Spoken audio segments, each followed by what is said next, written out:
Hey, what's up, YouTube? I'm here today to talk to you about a future consumer good. This is a new video series that I'm trying to put together about future consumer goods. And here's something that I've seen in the news that you might see something not quite like this because I just made it up, but something quite similar that could change the world. Here you go.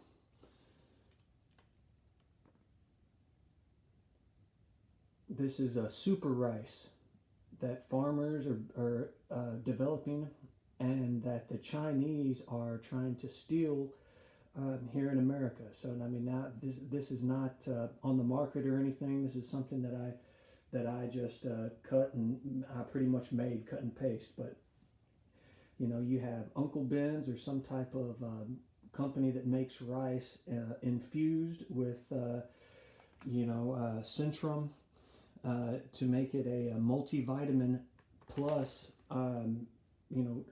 basically one meal to feed, the planet. And there are millions of people, especially in China, that are starving. It's not a joke. It's for real. And China, several people in China have been arrested in America for trying to steal agricultural scientists' knowledge and rice seeds, and also as well as corn, super genetically modified seeds for different crops that we have spent millions of dollars here in America to try to create, and something that could really change the world as far as feeding the world and making the world healthier, and people in malnourished countries, China, India, and Africa, millions of people who are starving each year. This could really change the world in the sense of, you have a bowl of rice that has protein and all the vitamins and minerals that you could need. You wouldn't have to have protein and different other sources. It could all, everything you'd need would be in one bowl of rice. And this is something that's not on the market yet, but within the next 20, 30 years, very well could be.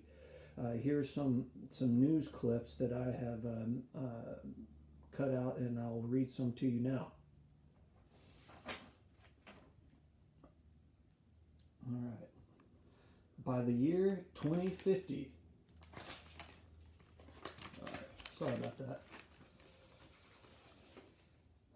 By the year 2050, U.S. growers will need to reach an impressive level of food production to help feed a growing world population. Fewer in number, they will operate multifaceted businesses with stunning new technology to increase efficiency on farms.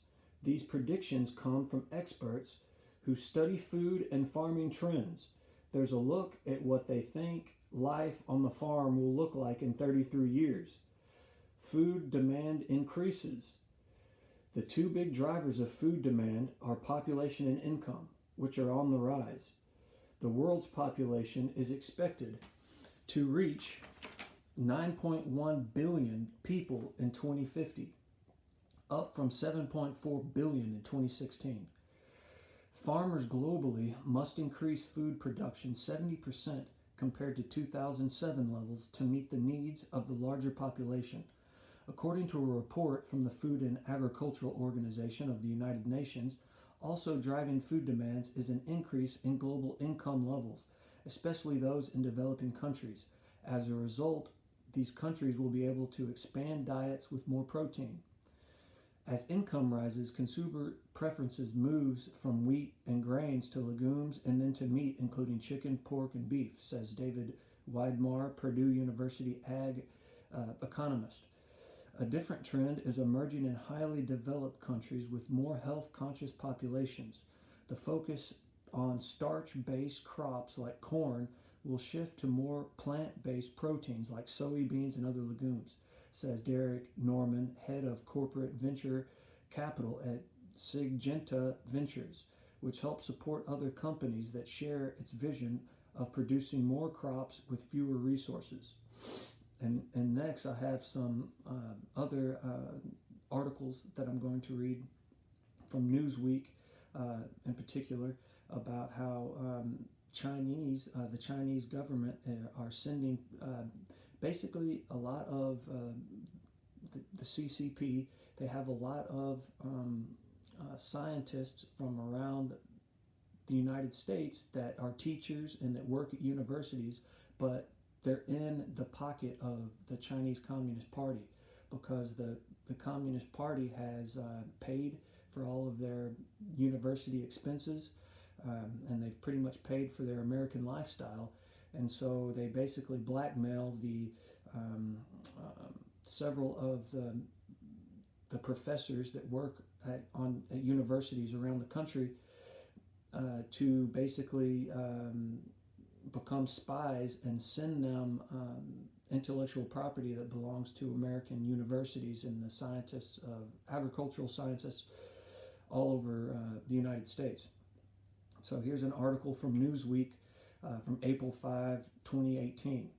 A scientist from China, the title is, "A Chinese scientist stole American rice and will spend up to a decade in prison."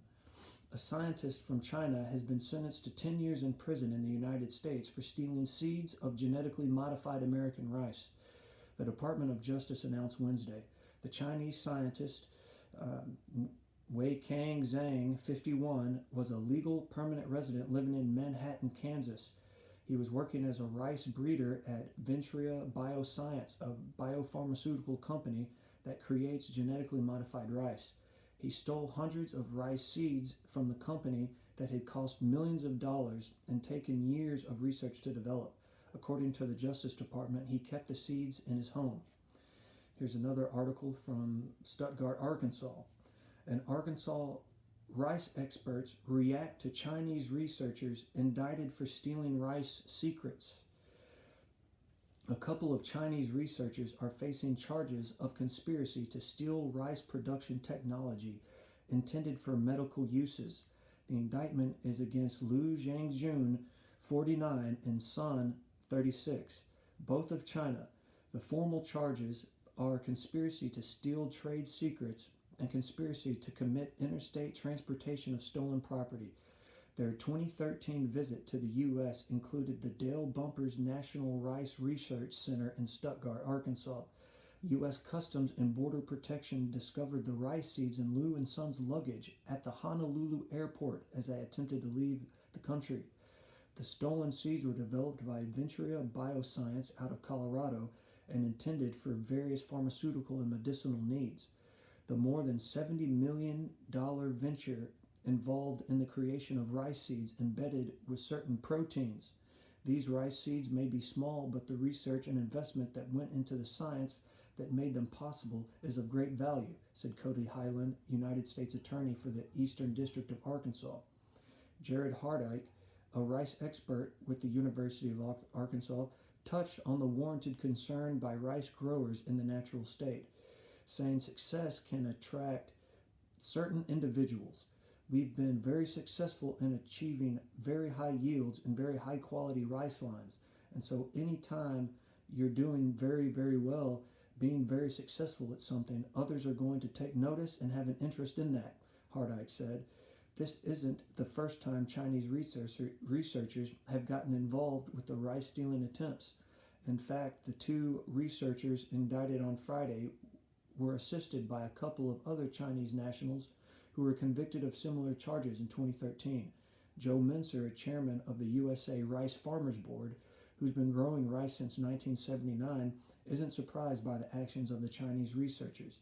It's just part of the game they play, always trying to steal our intellectual property like that, and the technology in our new rice seed is pretty important to the growers in Arkansas to have access to that, and they are just going to steal it and use it to try and steal our customers at a later point, Mincer said. The FBI investigated the 5-year-long case. The accused individuals could spend up to 10 years in prison if convicted of conspiracy to commit theft of trade secrets. In this case, secrets so small they're in the capsule of a rice seed.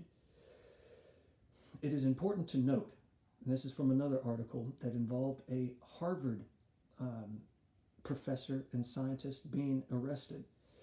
It is important to note that Chinese nationals are not the only ones wittingly and unwittingly sharing secrets with the mainland.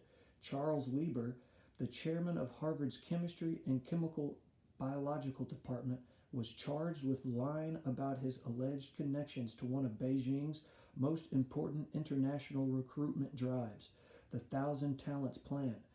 The Chinese organization gives salaries, research funding, and lab space to individuals engaged in research and development in the United States if they transmit their knowledge and research back to China. And this all goes back to millions of Chinese are starving. Specifically, even today, but specifically going back to 1958 to 1962, that involved the Great Chinese Famine, which is widely regarded as the deadliest famine and one of the greatest man-made disasters in human history.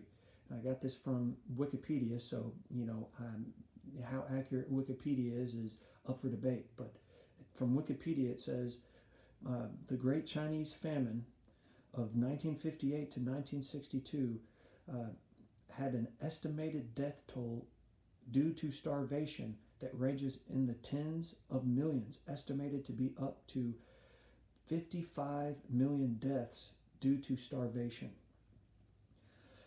So you see that the scientists, the American scientists around the country who are coming up with a certain product like this, a super rice, could very well be a future consumer good, not just here in America, but really that could benefit the entire planet.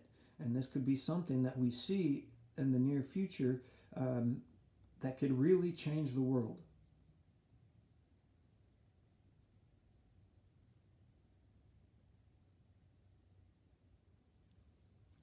So thank you very much. This is the first of a series that I'm doing of future consumer goods, and I hope you enjoyed it. Thank you.